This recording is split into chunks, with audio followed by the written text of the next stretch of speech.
सावन सोमवार व्रत की पावन कथा। एक शहर में एक साहूकार रहता था। उसके पास अनन्य पैसा था। धन धान्य की किसी चीज की कोई भी कमी नहीं थी, लेकिन उसकी कोई संतान नहीं थी। वो उसी कारण बहुत दुखी था। वो पुत्र की प्राप्ति के लिए शिवजी की पूजा प्रार्थना करता था। शिवजी के मंदिर जाकर रोज दीपक जलाता था। उसके इस भक्ति भाव को देखकर एक दिन माता पार्वती ने शिवजी से कहा, प्रभु, यह साहूकार आपका अनन्य भक्त है। इसको किसी बात का कष्ट है तो आप उसे अवश्य दूर करना चाहिए। शिवजी बोले, हे पार्वती, इस साहूकार का कोई पुत्र नहीं है। यह इसी वजह से दुखी रहता है। माता पार्वती कहती है कि हे ईश्वर, कृपा करके इसे पुत्र का वरदान दीजिए। तभी भोलेनाथ ने कहा, पार्वती, साहूकार के भाग्य में पुत्र का योग नहीं है। ऐसे में अगर इसे पुत्र की प्राप्ति का वरदान मिल भी गया तो वो केवल 12 साल की वर्ष की आयु तक ही जीवित रहेगा। यह सुनने के बाद भी माता पार्वती ने कहा कि हे प्रभु, इसको यह साहूकार को पुत्र का वरदान दे दीजिए, अन्यथा भक्त क्यों आपकी सेवा पूजा करेंगे। माता के बार बार कहने पर भगवान भोलेनाथ ने साहूकार को पुत्र का वरदान दिया, लेकिन साथ में यह भी कहा कि ये केवल 12 वर्ष तक ही जीवित रहेगा। साहूकार ये सारी बातें सुन रहा था, इसलिए ना उसे खुशी हुई और ना ही दुख हुआ। वो पहले से ही भगवान भोलेनाथ की पूजा अर्चना करता था और आगे भी वो करता रहा। उधर सेठानी गर्भवती हुई और उन्हें 9 महीने बाद अतिशय सुंदर बालक की प्राप्ति हुई। परिवार में सभी बहुत खुश थे। चारों ओर खुशी का माहौल था, लेकिन साहूकार ने उसके 12 वर्ष आयु के बारे में किसी को भी कुछ भी नहीं कहा। जब बालक 11 वर्ष की आयु का हो गया तो एक दिन साहूकार की सेठानी ने बालक के विवाह के बारे में पूछताछ की। तो साहूकार ने कहा, मैं अभी उसे पढ़ाना चाहता हूँ, इसकी वजह से मैं उसे काशी भेजूंगा।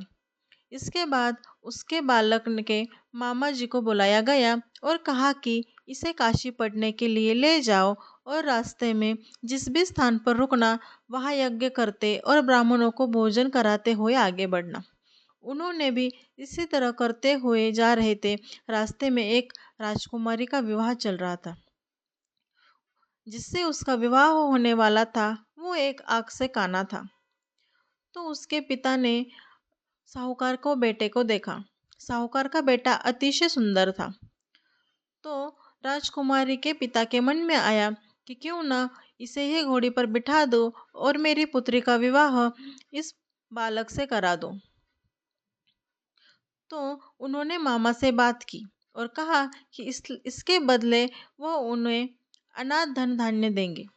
तो फिर वो राजी हो। इसके बाद साहूकार का बेटा विवाह की बेदी पर बैठा और जब विवाह कार्य संपन्न हो गए तो वो जाने से पहले राजकुमारी की चुनरी के पल्ले पर लिख कर गया कि तेरा विवाह तो मुझसे हुआ है, लेकिन जिस राजकुमार के साथ तुम्हें भेजेंगे वो एक आंख से काना है। और वो अपने मामा के साथ काशी चला गया।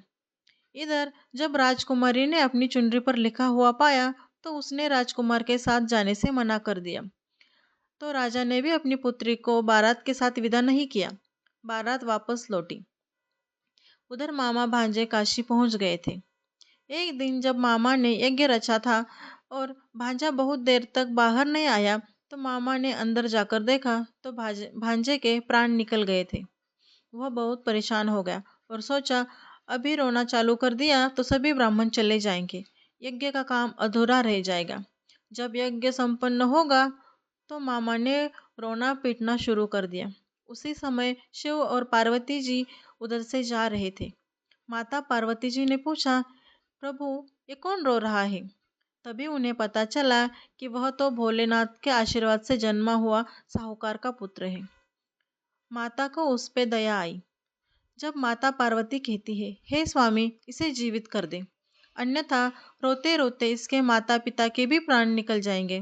तब भोलेनाथ ने कहा, हे पार्वती, इसकी आयु इतनी ही है, सो वह भोग चुका है। लेकिन माता पार्वती बार बार आग्रह कर रही थी, तो भगवान को उसे जीवित करना ही पड़ा।